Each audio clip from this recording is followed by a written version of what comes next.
প্রথমে চিংড়ি মাছগুলি ভেজে নিচ্ছি তেলে হলুদ আর লবণ দিয়ে। হলুদ লবণ দিয়ে চিংড়ি মাছগুলি ভেজে নামিয়ে নেব। আর এদিকে কিছু সবজি কেটে নিয়েছি। আজকে চিংড়ি মাছ দিয়ে ডাঁটা দিয়ে অন্যান্য সবজি দিয়ে তরকারি রান্না করব। তো প্রথমে তেলে ফোড়নে আসলাম। তেলের মধ্যে একটু কালিজিরা ফোড়ন দিয়ে দিলাম। কালিজিরা দিয়ে তার মধ্যে আবার রসুন পেঁয়াজ থেতু করে দিয়ে দিলাম। দিয়ে রসুন পেঁয়াজগুলি সোনালি বর্ণ হওয়া পর্যন্ত অপেক্ষা করব। একটু নাড়িয়ে চাড়িয়ে নিব। নাড়িয়ে চাড়িয়ে নিয়ে একটু রসুন পেঁয়াজগুলি সোনালি বর্ণ হলে তার মধ্যে আন্দাজ করে লবণ দিয়ে দিব। তারপর দিয়ে দিব হলুদের গুঁড়া দিয়ে তারপর দিয়ে দিব পরিমাণ মতো ধনিয়ার গুঁড়া দিয়ে তারপর দিয়ে দিব মরিচের গুঁড়া। সবজির মধ্যে কয়েকটা কাঁচামরিচও দেওয়া আছে, তো সেই বুঝে আন্দাজ করে মরিচের গুঁড়া। এই তরকারিটা এত ঝাল হবে না, একটু মিষ্টি মিষ্টি ভাব থাকবে। তো এবার মশলাগুলি একটু কষিয়ে নেব। তেলে কষিয়ে নিয়ে কষানো হয়ে গেলে তার মধ্যে দিয়ে দিব সবজিগুলো। সেই কেটে ধুয়ে রেখেছি সেই সবজিগুলো দিয়ে দিব।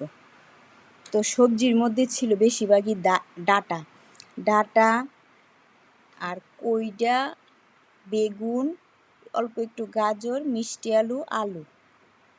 এই সবজিটা নাকি এই সব সবজি দিয়ে রান্না করতে হয়। আর এদিকে একটু রাঁধুনি, আপনারা চিনেন কিনা জানি না, রাঁধুনি বেটে রাখতেছি। শিলপাটায় বেটে একটু রাঁধুনি রাখতেছি। এই তরকারির বিশেষ উপকরণ হলো রাঁধুনি দিলে এই তরকারি নাকি ভালো স্বাদ হয়। আসলে এটা আমার শাশুড়ির মার থেকে শেখা এই রান্নাটা, তো ভালো লাগে অনেক খেতে। এই গরমের মধ্যে এসব সবজি দিয়ে তরকারি খেলে শরীরের জন্য অনেক ভালো।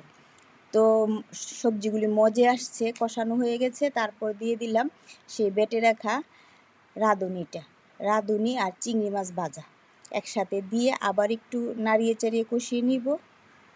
তো ভালো করে নাড়িয়ে চাড়িয়ে অল্প কিছুক্ষণ কষিয়ে তার মধ্যে আন্দাজ করে পরিমাণ মতো ঝোল দিয়ে দিতে হবে।